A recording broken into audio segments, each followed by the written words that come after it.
Humanism is not, of course, a religion, but if you want a humanist wedding or funeral, you can have one, safe in the knowledge that nobody will mention God. Apart from not believing in an almighty anything, though, what do humanists actually believe?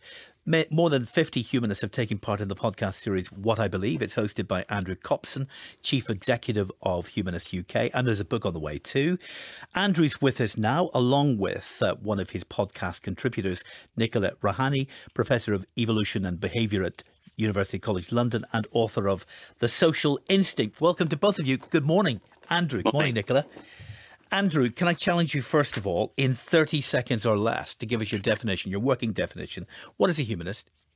A humanist is someone who thinks that human welfare and human happiness should be at the centre of our morality, not following rules and commandments, who thinks that the universe is understandable by reason and science, and who thinks that it's human beings that give purpose and meaning to our own lives, not some external entity. And Nichola, you could just call yourself an atheist or a free thinker. Why do you choose to call yourself a humanist? Well, I don't think they're mutually exclusive. No, they're not. I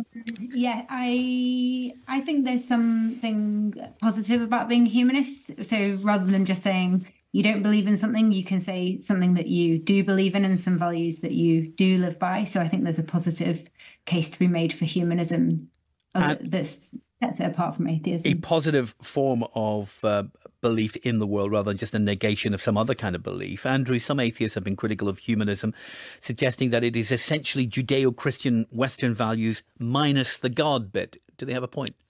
No, I don't think that's true. I mean, there's lots of interreactions and interconnections in the history of ideas. Judeo-Christian ideas are based on even some humanist pre-Christian ideas. So I think that a humanist view is not dependent on any one or other culture or belief. If you look at classical India or classical China, they had humanisms of their own, which had nothing to do with Judeo-Christian values. So I think that humanist values stand on their own. They're distinct. Of course, we've got shared values with other people, including religious people, including Jews and Christians. But it's a real thing. It's a real outlook on life. Nichola, given that you're an expert on behaviour, this is interesting in itself. Is humanism simply a perspective on life, or does it have associated sets of behaviours? How do you mean?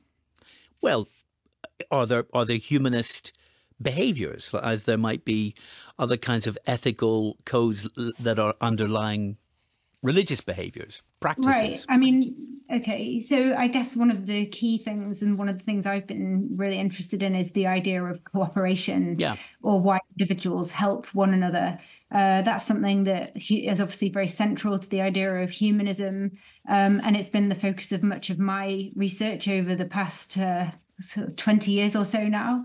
And my view is that humans have evolved to be an inordinately cooperative species. We evolved in environments that demanded that of us.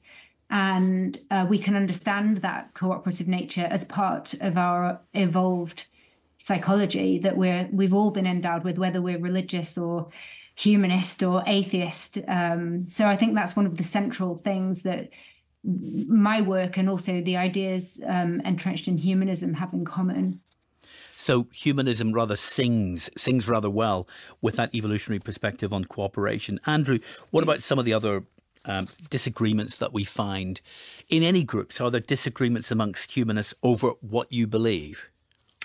Well, I think that was one of the most interesting things about doing the podcast is obviously we talked to, I think, over 70 in the end, humanists. And obviously there were lots of things they had in common. They all wanted to understand the world better, find truths about it. They had, had humanitarians that wanted to reach across divides. I wouldn't say they disagreed with each other so much as they had different emphases. So they all differed on the questions, big ethical questions of how to balance freedom and equality, of the role of reason versus the role of emotion, of universal ethics versus moral relativism, personal responsibility versus sort of just chance in the shaping of our own destinies. So what was really interesting was the sort of variation of emphasis rather than disagreement as such. But that was, that was very fascinating then.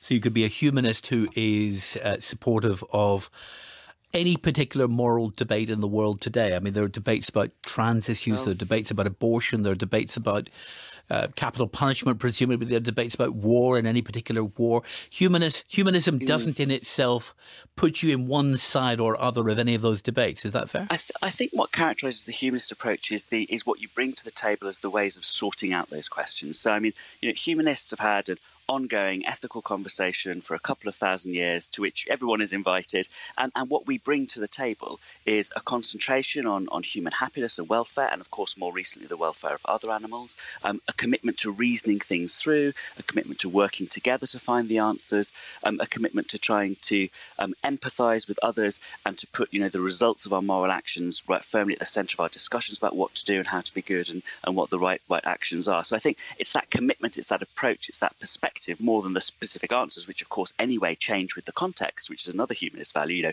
being aware of the context of moral decisions. It's more that characterises the humanist position than any sort of cut and dried rules or commandments, of which there are none. Nichola, I'm going to ask you a question. It should really be a whole interview. Maybe we should set it up on the basis of your new book. But given that from an evolutionary point of view, one can explore the rise of certain beliefs and certain practices or behaviours. Does evolution, in your judgment, explain the rise of religion? Well, there's a really prominent school of thought among the evolutionary human scientists that beliefs in what people sometimes called moralizing big gods actually preceded the development of large-scale societies. And in some way, these beliefs in these big gods was somehow pivotal in the transition to large-scale societies that many of us now live in. Not everyone agrees with that. But yeah, there are certainly lots of people working on the evolution of human behavior and the evolution of human psychology who are very interested in the question of why we are religious and why we see so many different forms of religion around the world and what characterizes beliefs in smaller local gods and big gods and what consequences that might have had for us as a species. So yeah, lots of interesting avenues to explore. I'm just going to leave it as a tease. I'm going to leave it as a tease so that we can do a proper interview with Fiona at length, because it is fascinating. I've only got 20 seconds left, and we've been talking about patron saints today. Andrew, I know you're not going to specify a patron saint, but could you give us a humanist patron saint-ish figure?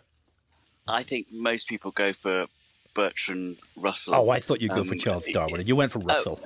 Oh, well, I think what I was about to say, of course, is really there's a whole pantheon. Thank you very much, Andrew Copson and Nichola Raihani.